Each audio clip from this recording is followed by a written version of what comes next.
Нов грб и знаме ќе добие општина Свети Николе среде пандемија. Советот на општината го изгласа првиот ребаланс на буџетот за оваа година и донесе одлука за нови символи на општината. Новиот грб ја содржи црквата Свети Николај со саат, кула и камбанарија, а на него се наоѓа традиционалниот овчеполски вез, но и розетната најдена во локалитетот од античко време Билазора. Последната е особено интересна деновиве за свети николчани, кои иронично се шегуваат дека корона кризата им удри во глава на властите, па се вратија на антиката.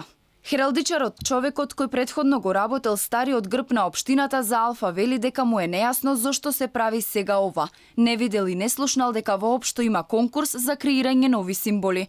Дотолку повеќе му е нејасно што стариот и новиот се многу слични.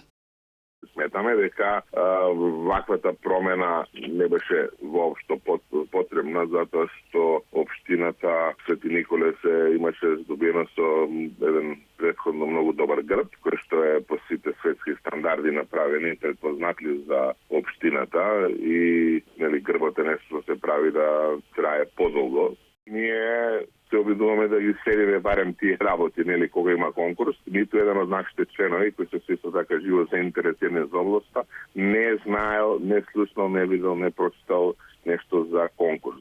Актуелниот градоначалник се објаснено на Фејсбук. Конкурс тврди имало, а го отворил дека граѓаните барале нов символ. Донесена е одлука за нови символи, грб и знаме на општина Свети Николе. Во демократска постапка и по барање на граѓаните, а по распишан конкурс за идејно решение, истите ќе бидат ново обележје на општината. Зошто Велковски сега се сети на антиката? Што ако јужниот сосед крене глас? Дали повторно ќе се враќа стариот грб или ќе се прави нов, што секако ќе чини пари?